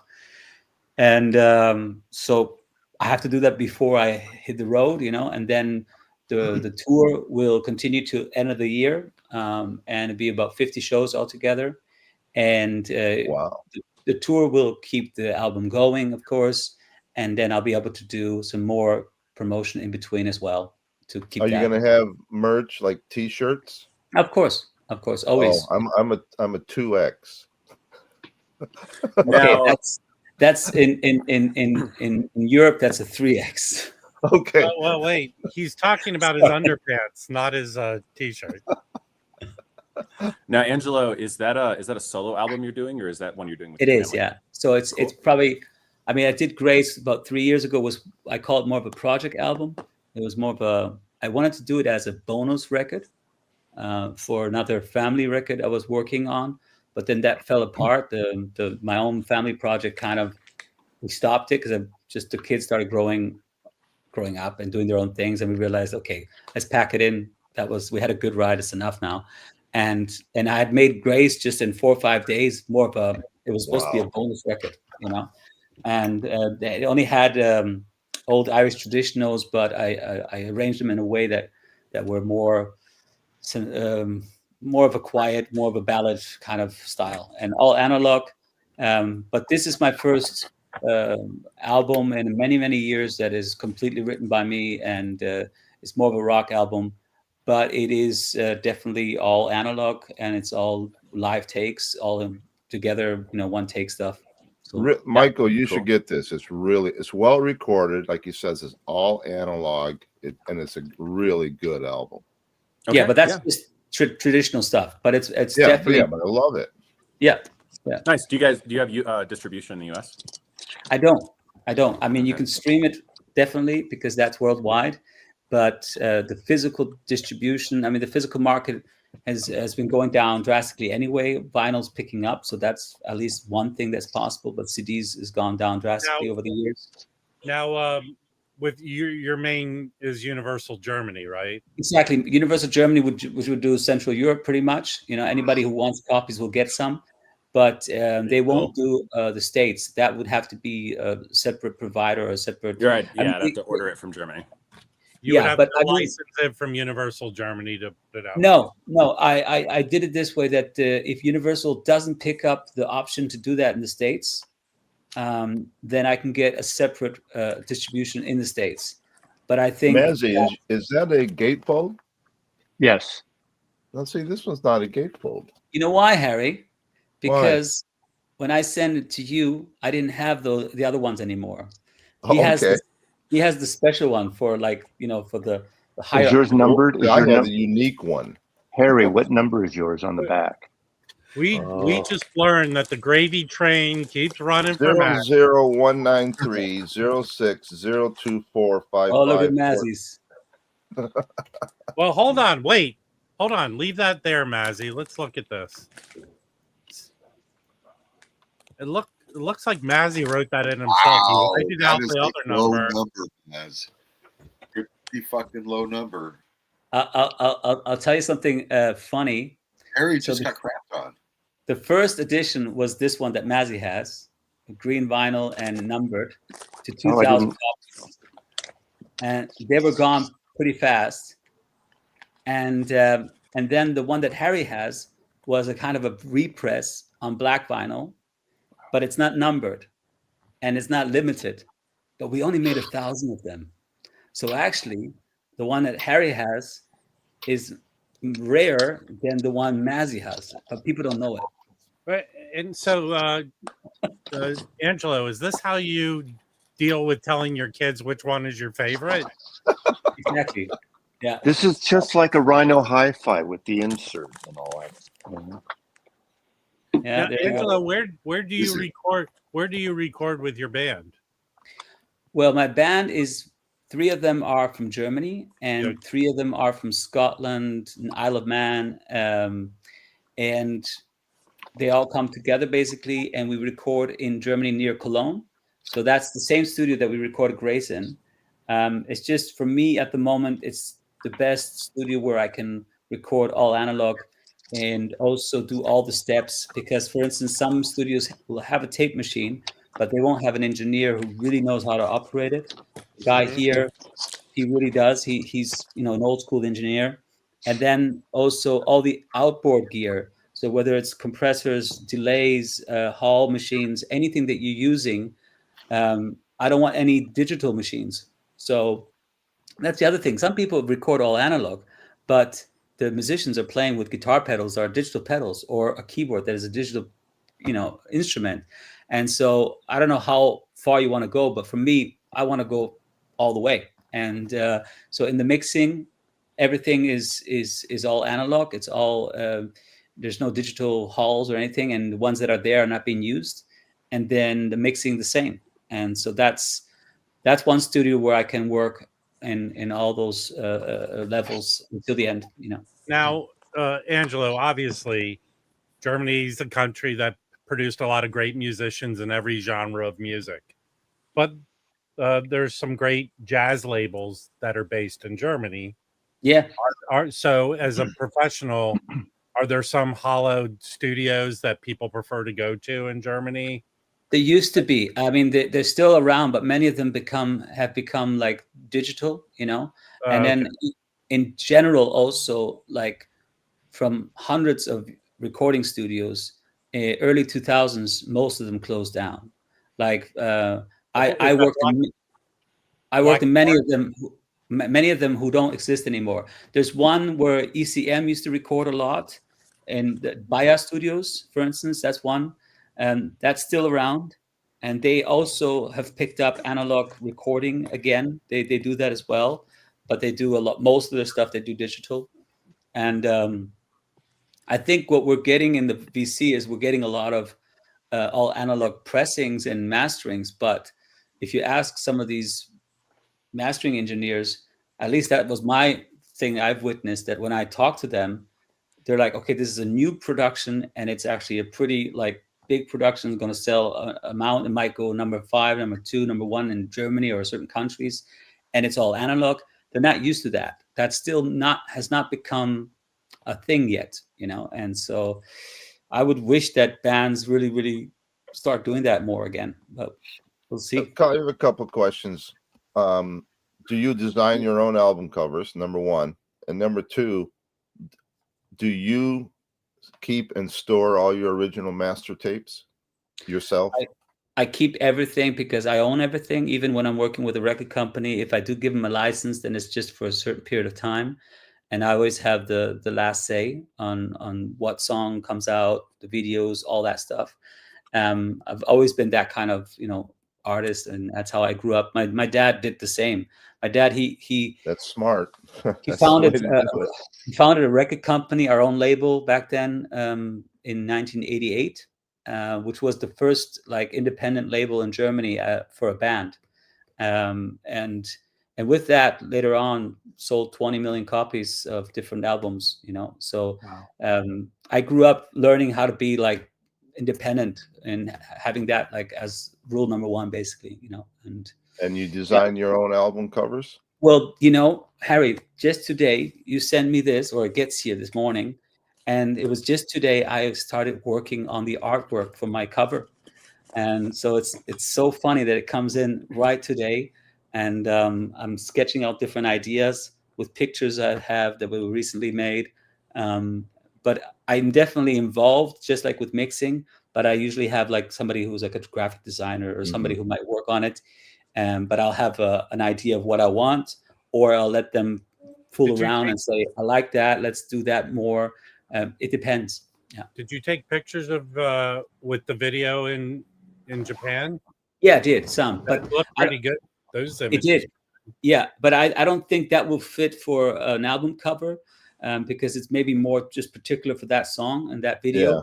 But definitely going to include some of those in the booklet. Hey, Angelo, have you ever met Christy Moore? I haven't. No, I haven't. You know Christy Moore, obviously. Of course I do. Amazing. I have a single that never was released. I have like a single copy from Christy Moore. There must be only 1 or 2 copies of them that was in the hands of the manager, and then he gave it to some record. I got really into him in the 90s, and then his brother, what's his name? Luca Bloom. Luca Bloom. I love those Luca Bloom albums on Reprise. But I went to Ireland for a wedding in Dublin, and then Glendalough was the wedding, and I think I bought every CD I could find of Christy Moore back then. Yeah, I grew up listening to him a lot, and was fortunate enough to meet some of the greats, like the Deftones. When I was about 14, we did a TV show, and we invited them, and they played with us. And I thought, oh, this is cool, but I didn't really appreciate how special that was, What's Enya really like? I didn't meet her. But I hear stories that she lives in a castle. A castle. Dalkey, Dublin, this castle. I've walked by it once, and she's got like thousands of cats and stuff, and she never goes out. Well, that's funny because that's exactly what her songs sound like. Yeah. I love Enya's records. I don't care. Enya's records are beautiful. When I was a kid, I think I saw the Chieftains like live twice, and I didn't really appreciate it at the time. But looking back, it's like, wow, that was really cool. I wish they would put on vinyl that album they did with Ry Cooder. They did an album with Ry Cooder, and it's not on vinyl as far as I know. Mazzy, everyone did an album with Ry Cooder. Did you? The one they did with Van Morrison was very influential. It got a lot of interest back into the trad music, and it was a great crossover. Hey, by the way, the Enya of the VC is here. Miss you. Thousands of cats. What's funny is, but all their friends called her pork butt. I'm such a lame vinyl collector that when Harry was talking about his Pink Floyd 30th, I got out my Dark Side records because I thought that would be funny to show. Because here's all three. I have all. You have the 30th. Well, here's the 30th. I actually have 2 copies of the 30th. I don't know why. I might need one. Can I trade you for the other copy? And here's the Pro Use. And wait, go back. What is, Michael? What is that Pro Use? I don't know. This is the Japanese EMI ProUse Toshiba one. And not the original Japanese. What is that considered? It's one of the more expensive versions you can get. It's Patrick's gonna want to rip that. I used to think it was the best, although I think I slightly prefer the 30th now. Both of these difference is so slight. Would you agree, both Michael? Of these are no. This is much more detailed sounding. Both of these are significantly than the MoFi. I kind of regret not buying the Blue Triangle, like the very first press a few years back when it was still like under $1,000, because now these days it's like $2-3 grand. It's crazy. Yeah, I'm happy with the 30th. The 30th is my listening copy. The 30th is fantastic. Michael, are you willing to trade that second copy of the 30th? No, because it's such a good record. I got to have a backup of that one. I'm sorry. It's so I told Elboy back in the day when that came out, I saw a guy buy a case of those. I mean, both of my 30th anniversary presses yeah. I bought for between $30 and $50. So they've gone up a lot in the recent yeah, years. it's like $100 record now, right? Yeah. Oh, Which it's more one? than Which that. one? The 30th. 30th anniversary. No, I'd say more like 100, 200 if you want a clean one. Coffee 200 or Dave. more. Coffee Dave bought one at the last Seattle show for $250. Yikes! Well, Hey. Patrick gave me a hell of a deal. Mine's for sale. I got to tell you, Patrick is a good guy. He could have probably doubled the money from what he sold it to me for. So I really appreciate him doing that. Here, different record, but also Hey, I've got that same shirt, Angelo. also the also 50 years now, I guess. So some of you probably heard about the Nimbus Supercut version. Mm-hmm. Yeah. That's gone crazy up in price. I think the last one just sold for 5,000 euros or 6,000 euros. I don't know, crazy. Anyway, I bought one of these about 2 years ago and paid, a lot for it, but it was still cheaper than what you would pay on Discogs. And then for a while, I was like, I was purging, taking records out because I invested a lot in my hi-fi gear. And I thought, do I really need this one? I don't really. Maybe if I sell it for more, I'll just sell it. And but a year ago, I sold my copy for almost double of what I paid for. And at the moment, I was like happy, great, fantastic. And then for a whole year, I regretted it. I regretted it for a whole year. I was like, sure, I made money, but fuck, that sounded so good. And I'm never going to find one again. And then I was at the Den Bosch about a half a year ago, sharing a stand with a friend of mine who has a stand there. And I brought some of my grails I was selling, like some of the stuff that is more expensive that I'm not keeping. And this guy who had another stand came by and he saw a Sun Ra record, like a hand-painted Sun Ra, pretty expensive one that I had. But I don't listen to Sun Ra that much. So I said, fuck it, I'll just, give it to someone else. And he saw that record, the guy who had another stand somewhere in Den Bosch, and he said, that record, Angelo, used to belong to my brother. And it was the most important record of his 20,000 record collection. And then when he died, his whole collection was sold to the shop where you bought that. And I was like, no kidding, really? And he says, yeah. And so he was thinking of buying it from me, but he wasn't like really sure because I had a high price on it. And I said, well, I'll look what you've got. And I went to his stand in Den Bosch, and this was hanging there. And literally, there's only like one of these gets sold every couple of years or something. It's like you wouldn't normally see it. And I'm like, and he had it there for a good price, a pretty good price. I was surprised it wasn't gone yet. And so it's like, do you want to trade? And I might give you a bit extra. And he's like, yeah. And there you go. 1 year regretting, and then I got it back. That's I'm going to use that dead karma. brother story when I go to Den Bosch to go to Michael 45's booth.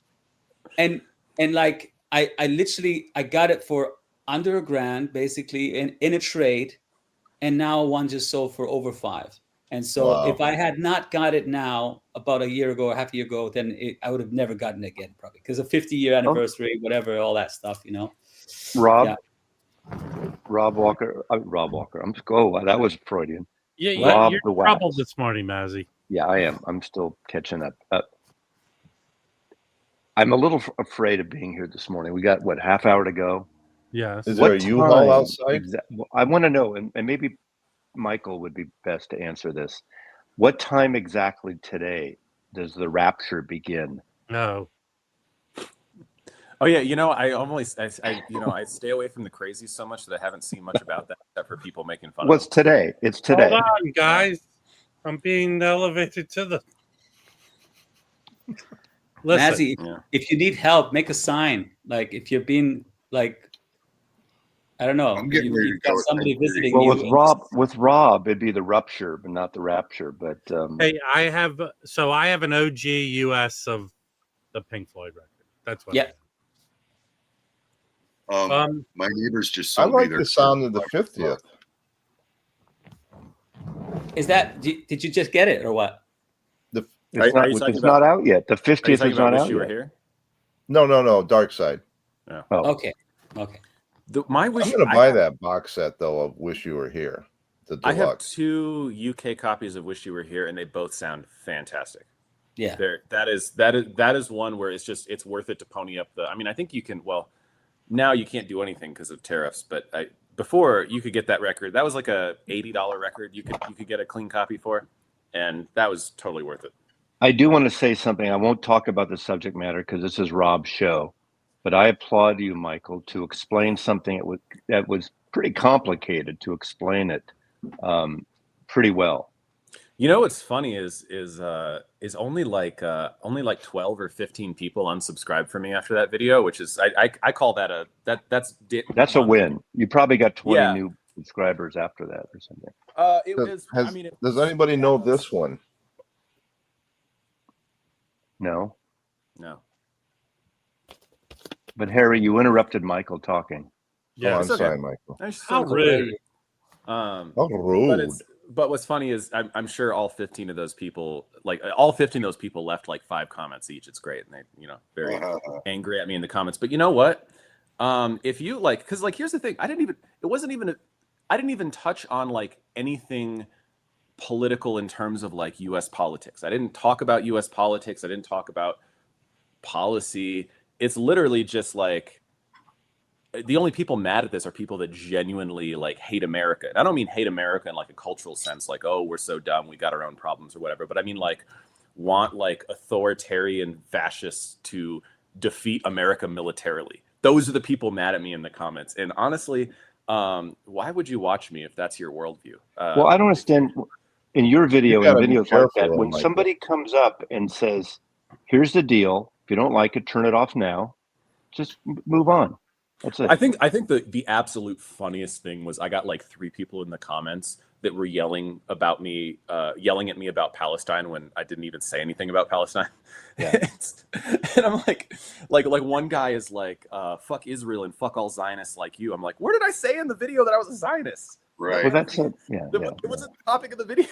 Fuck those vegetarians too. Here's my sense with when most people want to concoct a weird ass explanation for why the things are the way they are. Here, let me help you out. Generally, it's money. So if money is not involved in this is like the Jimmy Kimmel Rob, thing. I think you're wrong. But with the Jimmy Kimmel thing, people are concocting why he's coming back. It's money. He has a contract with ABC that if they break it, they got to pay a shitload of money. Well, So they lost $4 billion. 20%. Well, hold on. Let me explain my take on it from my experience of being in Hollywood. Okay, so the reason Stephen Colbert is still on the air is because he has a contract with CBS that runs until February or whatever, or May. Same thing with Jimmy Kimmel. His next contract is up in May. It's worth it to these companies financially to just play out the contract and take them off the air. Unfortunately, 20% of the networks of the stations aren't going to show it tonight. They're going to protest. Yeah, well, they're part of Sinclair and they have an yeah, but that's part of their. Time to boycott. I'm telling you, just boycott. Boycott the advertisers. Hold on, I'm going to tell you right now. Those affiliate, it's part of their deal that they don't have to show programs. But I could tell you, maybe another channel in that market will be more than willing to show that show. Won't the Rapture shut them down anyway tonight? Right. I What's will the say, big deal? I'm willing to take anyone into the Rapture. I will give you I'll give you $100 for your record collection now. You can keep it. I'll pick it up on Friday when you will have assumpted. Assumption. Yeah, sometimes guys, I'm gonna head off because I only know some of the stuff you're talking about, but I'm not there. I'm not, in the ins and outs with Go everything. write a song about the rapture that as a Okay. Oh, bonus Angelo, track. all you need to know is people are mad that I said the Russian invasion of Ukraine is bad, and people are yelling. People love being mad these days. Take care, everybody. Yeah. All See right. you. Have a Thanks. good day. Thanks for coming on. man. Harry, thanks very much, Harry. You're You're welcome. Class act. I'm glad it got there safely. Thank you so much. They didn't charge you any. They didn't make you pay any Not yet. fees or Not okay, yet. good. Don't worry good. about it. Thanks very much. Bye bye. No, Rob, I think in the Jimmy Kimmel example, you're right in that they the company itself faced the pressure of money, like of people like buying their services. But I think in general, I think people overestimate the influence of money in a lot of these decisions. I mean, the original Kimmel decision was not made for financial reasons. It was made because there's administrative forces that were placing pressure.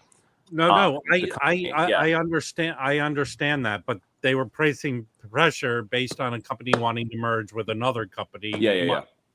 So, But that I think, but him coming back on the air, he met with his lawyers the whole time he was off the air. yeah. And the only reason that if you put two and two together, the cost to ABC financially, it made more sense to let his contract play out and put him on the air, and the channels that didn't want to show him don't show him. But I promise We're gonna have to wait and see what he says tonight. I only ever watched him on YouTube, anyways. right, and that's probably where most people watch him. Yeah, So, but they get ad revenue for that. But Yeah. But I think hope he rips into him and tears him a new asshole because he deserves it. Fuck that piece of Gee. shit. We'll see. no comment. well, Michael, yeah. you got to be really careful. You really, you're walking on thin I know. ice. I know. Yeah. Well, Thanks for basically- mentioning it, Terry. Yeah. I mean, how it really works is I have a lot of freedom on my own time to say my own opinions on policy and my own opinions on even political figures. It's just they can't be in my chain of command. So like I cannot promote insubordination in my chain of command, and that includes the executive branch, that includes the SecDef, that includes things like that. So I don't comment on that. I'll comment on laws and bills. I'll comment on geopolitics. But I'm not going to comment on the stuff that's going on in DC. Well, POTUS has a whole new meaning now. Pedophile of the Oh. United States. Harry, Okay, so That is one so person disrespectful. one person that I know knows this. So Dave Weekly, from my understanding of what he does, he knows this stuff. So I was not aware of the penalties that an affiliate has for preempting. I thought it was up to them if they want to show a show or not. Can another local channel now tonight, like basically Nexstar is first refusal? Can someone else pick it up Yeah, and that's show usually, it? in my understanding, that's usually what happens. I think So- I think what's happened is on the Kirk stuff, a lot of people have overplayed their hand. They've anticipated they could get away with more than they actually can, and the public will tolerate. And now we're seeing that. Now we're seeing people start to go, okay, slow down. Even Ted Cruz. Dan B, I promise. Go, I'm Harry. just going to respond to Dan. I tuned into the Patreon the other day, and it was more of this. I can't watch it. I cannot listen to her spew that shit. All right. I like Rachel. I like Sue, but I can't listen to their political bullshit. I'm sorry. That's the way I feel about it. Okay. Well, the thing that bores me is, and I love both those people. They're nice people, but the thing that bores me is they're not saying anything that I'm not seeing influencers say daily. It's just the same. It's the same exact talking points that is coming up on the news feed on X and everything like that. And they're all posting the same stuff. That's what's annoying. I believe most of us share the same beliefs in that regard, but talking about it again is to me exactly what you're saying, Michael. We'll just talk about the same shit. But getting back to Kimmel and Colbert, I promise you, after their contracts are up, someone will gladly take them in to. Oh yeah, I mean that's what happened to Bill Maher after his show got canceled. Yeah, that Bill Maher has not gone away in over 40 years. Yeah, he's done the same exact kind of show for 40 years. Well, Colbert not Colbert, John Oliver had a thing about this, and what's interesting, he says, I'm HBO, it's independent, I can say anything, and then all of a sudden he tells this story how Warner Brothers, who owns HBO, people are trying to buy Warner Brothers, so he goes, oh shit, oh fuck, oh shit, oh fuck. So, they could buy HBO and do the same thing. And again, someone will take him in. Yeah. But the reality is, all this happened because Disney wants their merger to go through. It had nothing to do with anything else. No, not Disney. You don't think it's not so? Disney, it's the parent company. They don't have a merger going through. It's the affiliates. Yeah, ABC, right? No, the affiliates of ABC. Other companies have something going on, not Disney. Yeah. And they want to go beyond the law. But actually, Disney has the money to buy. Like, everyone's going to try and buy Warner Brothers, the film division of Warner Brothers, not other owned aspects of it. From my understanding, like, Netflix has come in. Netflix is interested in buying. Yeah, but Warner they're Brothers. only interested in the film division. Library? Yes. Yeah. They're not interested. Netflix has gone a long way from mailing out DVDs. I understand, but the credit you can give to Netflix is they built their streaming distribution. They don't need that. They don't need the Discovery networks or any of that stuff. The programming they can all Netflix programming is licensed. Most of it that they don't produce is licensed. So, does anybody watch The Bear? Oh yeah, it's good. I don't. I think this new season is ridiculous. There's a lot of filler. This says fill up 20 minutes of this show because I don't have enough material to write. I think if that would bug me if the characters weren't well written, but the characters are well written, and it's nice to explore the characters outside the plot of the show, because I mean, you think about like some of the best movies, especially some of the best drama movies. They're not movies that follow this like strict plot. They're movies where you really get to explore the characters. A lot of Richard Linklater movies are like that, where the plot is kind of this thing that sets us up to get to know the characters, and I feel like that's what The Bear does really well. How about is anyone watching Slow Horses? No. Oh yeah. It's excellent. The next one comes out pretty soon. Yeah.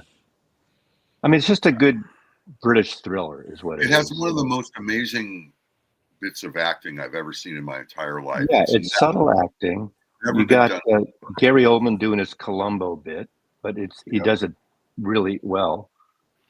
I don't know this show. Where's it at? Apple TV. Apple. I will say this. For 2 years, I tried to get into Severance. I watched the first 2 episodes and I fell asleep. I couldn't get. Finally, a month ago or 2 months ago, I watched all 3 seasons. It's fucking great, but awesome. it takes like 6 episodes to get into it. But once you get into the character and the layers, it's fucking incredible. But it's a hard start. It's a hard start. I like the look. It's just so bleak, you know. But the acting, the layers of acting, and it's confusing, but it's rewarding as it builds, and it gets bizarre and obtuse, and it's excellent. I think it's one of the best shows. Disturbing though. It's dark, but not disturbing. It's not violent, but it's. Listen, all your stupid movie shows, go watch The Peacemaker. At least that show people get murdered in it. I don't know. I really enjoyed Severance. Severance is nice. Yeah, Severance. Peacemaker. I keep watching, and I watch it, but I don't Peacemaker like is it. Awesome. Peacemaker. Yeah, I don't love it. You know who's stealing the new season of Peacemaker is Tim Meadows. Yeah, I finished Severance. I finished Severance so far, and I just the ending. I thought in season 3, or was it season 2 or 3, whatever the last one. They haven't done season 3 yet. Then it's 2. The end of season 2 was brilliant, and you kind of it makes you think of a lot of possibilities of the different innies, outies, and it's brilliant. But it takes a while. I tried 3 times to start that show over 2 years ago, and I don't. It was just kind of like watching paint dry. But if you get through it. I liked the retrofuturism in that show. Exactly. And yeah, is that the one that's it's like 4 different points of view on something that happened? Severance? No, No, What's that's that one? That's Rashomon. No, there's Marcus, like every other Well, comment. no, it you make is completely Rashomon, but that's wrong. not what you're talking I about. think Peacemaker is overrated. I just think they Nope, tried to be nope, outrageous. No, it was nice having you on the stream today, Mazzy. It's a notch under Boys. Yeah, when are we going to get a new season of The Boys? Because No, I would like to The last apologize. season's coming of Boys. I would like to apologize to everyone who I said that The Boys was a little too on the nose, because it's definitely not too on the nose now. Yeah. yeah. Is it 9 o'clock yet? Did I make that? Did I create an awkward silence? All right. Harry created the awkward silence. Hey, Yeah. can I? Anyway, if anyone's You in can Seattle, spell that? if anyone's in Seattle tonight, Jacob went at the Royal Room jazz concert, Royal Room tonight at 7:30 in Columbia City. Jazz hard bop. Mazzy will be signing autographs. You can buy the record there. Were you running the merch table for him? I've been to the Royal Room. It can be noisy sometimes. Well, that's because they play music. No, it's because people sit there and talk and drink and eat. Yeah, it's like a jazz club. Ever listen to Bill Evans live? You hear the people. Come to the Royal Room tonight. Harry will be clogging up the toilets. You know, Rich, I do promote things. I'm supportive of an artist. If Michael was performing, staying here and performing, I would support him. If Angelo, I would support and promote him. You know, a lot of people don't go see jazz, so you know. We do nothing for record collector news ever. Pardon me? This is art. You don't do anything for me. It was last. Hey, I distributed 30 copies of that paper this weekend. Go to Amoeba and ask them where's record collector news. Is that the And new buy- Deftones? Is that the new Deftones? Yeah. I've had this record for a little bit, but there's a review that is probably going to drop today on Tracking Angle that I wrote on this album. Do you like it? Yeah, it's really. I think this is their best record in like 15 years. I'm not buying anything. How many that has records have they put snake out on in the 15 cover. years? Well, this is their 10th album. Okay. They've in 15 years, I think they've done 4 records. So I think this is definitely the best one in a long time. Are they touring for that record? Yeah, they're touring right now. I missed them. I was just too busy to go. They played in Denver at a big stadium, I think about a week or so ago. I just was too busy to go see them. But I'd like to. I haven't seen Deftones in I want to say the last time I saw them was like 10 years ago. So it'd be nice to go see them live. But the problem is, with the band that size, like tickets are really expensive, and it's like a big stadium. And it's like a big whole, it's a whole event to go see a band like that. So I know nothing about them. What do you mean? How big they are? I mean, how many people are in the band? No, they're a big band, Harry. Like When you say a big band like that, I mean, I think you mean there's a lot of people. Well, when he's telling you a Like story Lyle about Lovett's them big live, Like, are there 10? He's asking, are there 10 can't people tell if in the Harry's band? being serious or not. No, he He's wants to just- know, are there I 10 seriously people in the don't. band? I know nothing about the yeah, but Deftones. Harry, Nothing. in the context of how Michael was talking, he was saying going to see them in concert. They're a big band, meaning they attract a lot of people to see them. Well, it could have Yeah, meant but he said they're a big band. It's very expensive. it could so have I meant like thought the that they all get a payday. polyphonic spree where there's 30 How many members on people stage. talk about going to a concert and how much it costs to pay the band? He was talking about seeing them. I'm so confused. How many I wish- members are in the Work band? done. How many members? How many musicians in the band, Five. Michael? Five. Five. Five Okay, members. there we go. That's That's a settled. big Okay, band. let's move on now. They are a band, in my understanding, and Michael, correct me if I'm wrong, has always had a huge loyal following. So to go see them, it's hard to get. So they've had a big following, but they A lot of people. they've had a big following in the past. Their popularity has probably gotten to the biggest in their career, I would say, in the last 5 years, and that's kind of interesting because the kind of music that they came out of, that they play, was really popular in the early 2000s, because Deftones are technically a nu metal band, although they expand outside of that genre. So like they were contemporaries of like Korn and Limp Bizkit and POD and like bands like that.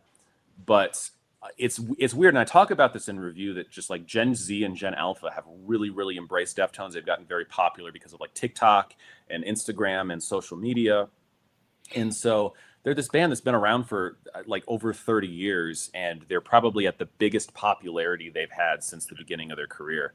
And they're an overnight success. I was teaching an oboe lesson to my 16-year-old high school student last week, and she walked in wearing a Deftones shirt. And that's a band that their debut album came out when I was 3 years old. Like, it's the cultural cachet that. So for instance, I was very curious to measure their popularity. They have just shy of 18 million monthly listeners on Spotify. Wow. So anybody who wears a band T-shirt, the first thing you should ask them is name 3 of their songs. If they can, okay, they're legit. I don't think any Gen Z people can do that. Hold on, I have a public service announcement right now. Nurse, it's time to change Daddy Bog's bad pan, please. Thank you. PB thought a little bit, but I mean, that was, when did she die? She died in like 2013. I feel like most of their popularity has come out. Most of their popularity has really happened in the last like 6-7 years.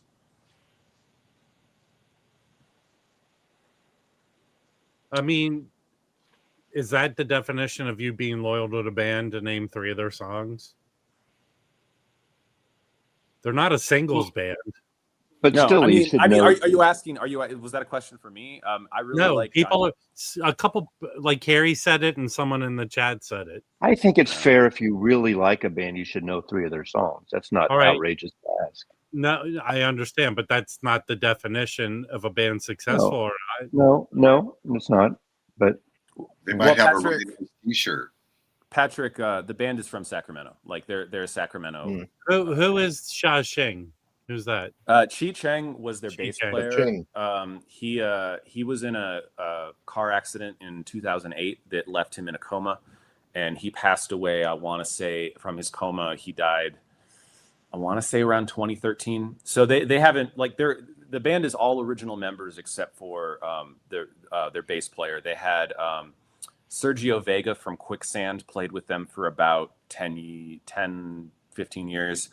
And he left a couple years ago, and they have a new bass player now. He was the touring bass player for Marilyn Manson.